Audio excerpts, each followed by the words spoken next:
স্ত্রীর কারণে স্বামী মারা গেল। যাদের স্বামী আছে তারা সম্পূর্ণ ভিডিওটা শুনবেন। স্বামী কাজ শেষ করে বাসায় এসে স্ত্রীকে বলল, আমি খুবই ক্লান্ত এবং ক্ষুধার্ত, আমাকে খাবার দাও। স্ত্রী বলল, আমি তোমাকে খাবার দিতে পারবো না। তোমারই অভাব অনটনের সংসার আমার করতে মন চায় না।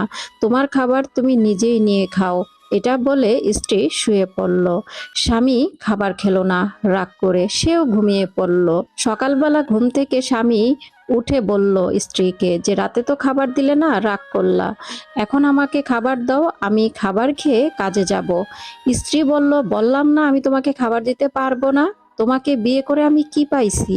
আমার কোনো ইচ্ছাই তো তুমি পূরণ করতে পারো না। তুমি কাজে যাইয়া আর বাসায় ফিরে আসবা না, তোমার যেন মরণ হয়। এই কথা শুনে স্বামী খুবই কষ্ট পেল। সে ভাবলো, আজকে আমি অভাব অনটনে আছি বলে আমার স্ত্রী আমাকে এমন কথা শোনাচ্ছে। সেই কষ্ট নিয়ে না খেয়ে কাজে চলে গেল। তার স্ত্রী তার বাচ্চাকে নিয়ে স্কুলে গেল। স্কুল থেকে ফেরার পথে শুনতে পেল যে তার স্বামী গাড়ি অ্যাক্সিডেন্টে মারা গেছে।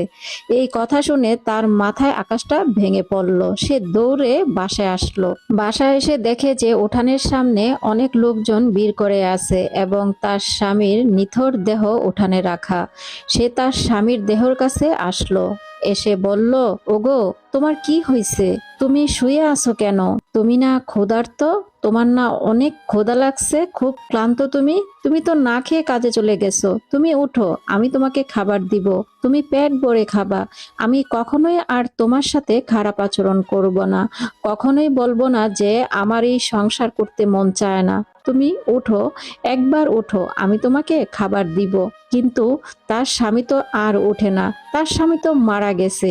যে স্বামী কষ্ট করে ইনকাম করে বউ বাচ্চার জন্য, সেই স্বামীকে কখনো বদদুয়া দিবেন না। ভিডিওটা ভালো লাগলে অবশ্যই শেয়ার করবেন।